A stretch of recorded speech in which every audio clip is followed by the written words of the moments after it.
5 families, the fingers of one hand, own the equivalent of the total wealth of 20% of the entire population. The richest 30 families, the richest 100 families own the equivalent of 30%. We live in a grotesquely unequal society, and that inequality is getting worse. My objection to austerity is that it is not an economic formula, it is a political formula about rebalancing our society, possibly in the image of the 1930s, and probably in George Osborne's mind, more likely the 1830s. It is all about rebranding our society, reducing the role of public services, and increasingly putting the bill onto the individual. Indeed, David Cameron was thinking aloud a few weeks ago, saying, how about we get rid of national insurance and just have individual insurance as well? Well, it might work very well if you're a wealthy family to have individual insurance to guarantee yourself against any ill that comes about. The whole point of national insurance and the welfare state is that we all protect each other, we're all protected by each other.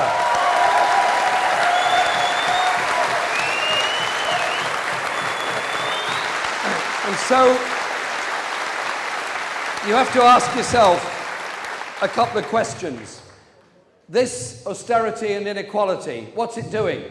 Slicing apart local authority budgets, slicing apart household budgets, closing libraries, closing facilities for the elderly, closing care centres, closing lots of things, and privatising all along the way. The numbers of families in Liverpool that are hit because of the combination of the change in tax credits and benefit cuts, half of all the families in Liverpool are going to be hit by this budget and this welfare bill that's gone through. That is the strategy they're following. Now, if I asked all of you now to stick your hand up, please don't do so because it'd be a forest, if you supported the principle of a health service free at the point of use as a human right, you'd all say yes. No question. You'd all say absolutely yes.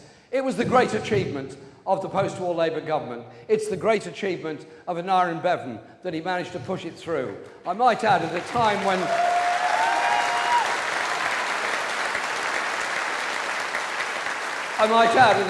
when the debt ratio was 250%, it's now 80%. That government invested in people, in hope, in the future. This government does the opposite. But the other question is the one that we seem to want to run away from and shy away from. I'm shocked every time I see somebody sleeping on the streets. I'm shocked when I go to flats and houses around the country where children are growing up in grossly overcrowded conditions. I'm shocked when families view the onset of the school summer holiday with dread and horror because their children will no longer get a free school meal and possibly a free school breakfast. There is something deeply wrong about a country and a society that is prepared to accept and tolerate the levels of inequality, desperation, destitution, and poverty that exist in modern Britain. We don't need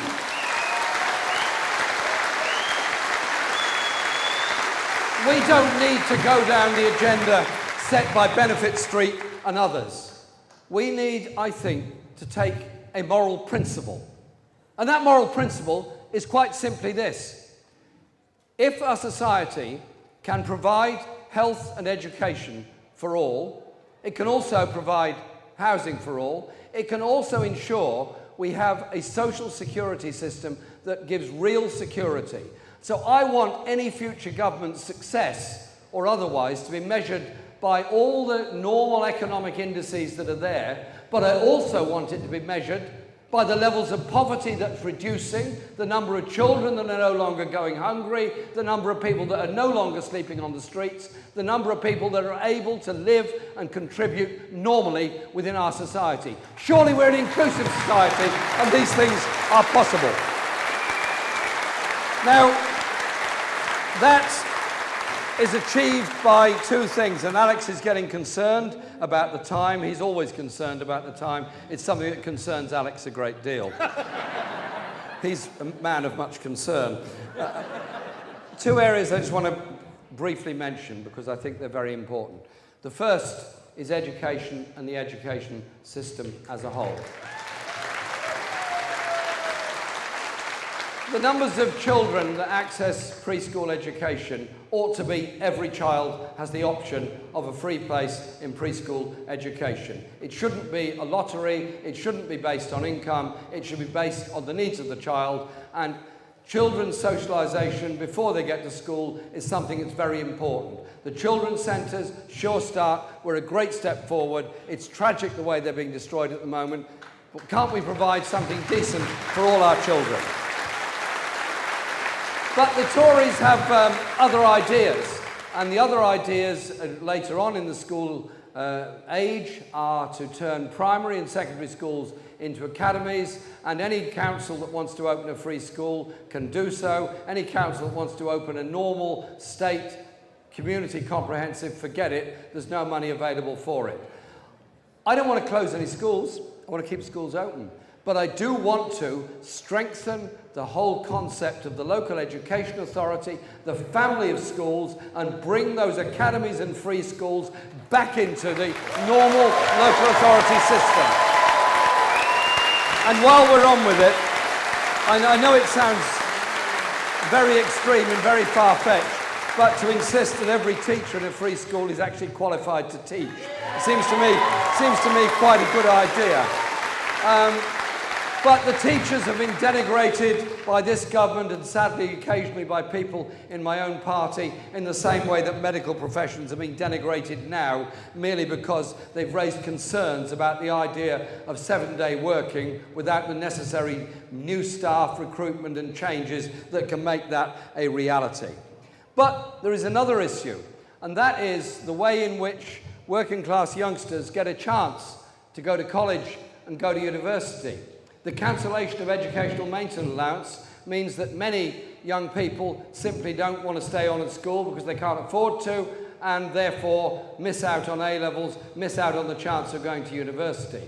Those that do go to university, and I was talking to a young man today who just graduated, we were at a rally in Preston, and I congratulated him on his degree, said, well done, hope things go well for you, and he was very pleased with the degree he got, and he deserves those congratulations, a great achievement. And I said, what's for you now? He said, £52,000 worth of debt. £52,000 worth of debt, because he worked hard, got his A-levels, worked hard, went to university, worked hard, got a degree, and he's now got that level of debt. Well, I voted against the introduction of fees in the first place. I voted against it when it was put up to 3,000. I voted against it when it was put up to 9,000, and I think we have to look at ourselves and say, what kind of society are we in when we penalise people for being educated? Because if somebody is a good engineer, somebody is a good lawyer, somebody is a good doctor, a good surveyor, all the other things that are so important, we all benefit. If it's a good doctor, we benefit. You know the reality. Education is not just for the individual, education is for the society as a whole. And when people say we can't afford it, we've done some looking at figures. We don't exactly know what the situation is going to be like by 2020, but by the calculations that we've worked out, we've got a good team of people doing it. We could raise the corporation tax, instead of cutting it by 2%, raise it by 0.5%, would be enough income to pay for the fees of all students in universities. That, to me, is absolutely a price worth paying. Other countries manage to do it because they value that education. But while we're on with it, let's have an attitude towards education which is about the value of learning. I'm shocked by the way in which adult education is being cut back. Opportunities cut back for people with learning difficulties, people with mental health conditions, and so many other things. Education isn't just for qualifications for work, it's also for the benefit of society as a whole. Maybe there are some people that don't like us to be too well educated, don't like us to be thinking too much, don't like us to understand our history and where we've come from.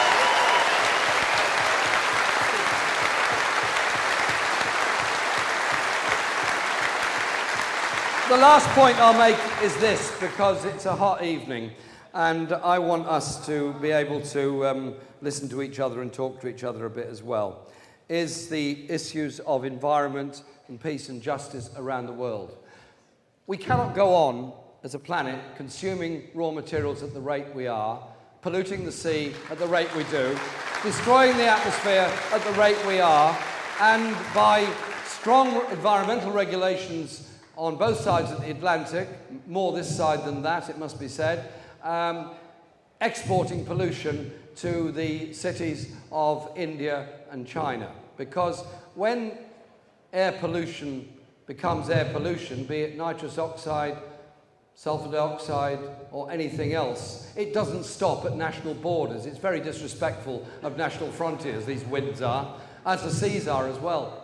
If we pollute anywhere, we pollute everywhere. If we destroy here, we destroy there and everywhere else. So I think environmental policies are as much an attitude of mind about how we consume, what we consume and how much we consume, but also using our brains and our technology for sustainable generation of clean power and electricity.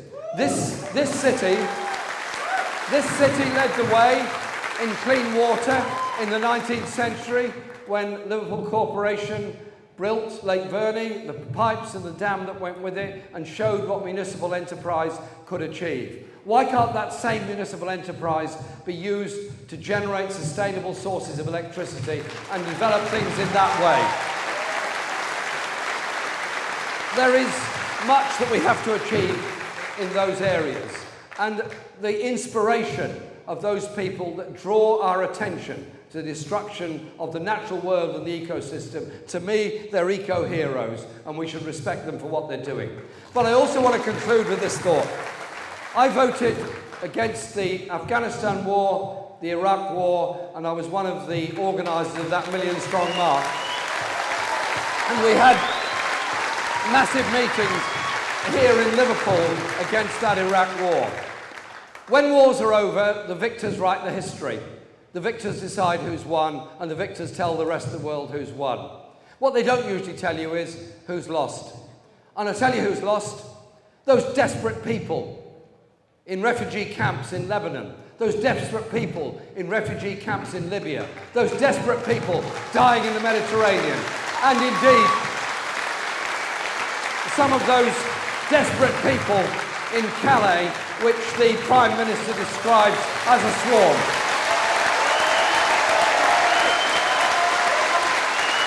Can we stop being a world of brutality? Can we stop being a world of condemnation of people? When somebody is desperate, they do desperate things. Cannot we be humans and reach out to those humans and try and help them, not condemn them? And so, my ideas, they're not easy, they're not simple, but a world based on the aspiration of decency, human rights and justice, rather than nuclear weapons and the ability to destroy, is something surely that's well worth striving for and working for. This meeting tonight is about lots of things. At one level, it's about an election campaign. At another level, it's about the future of the party. But at another level, it's about the hope that exists within all of us.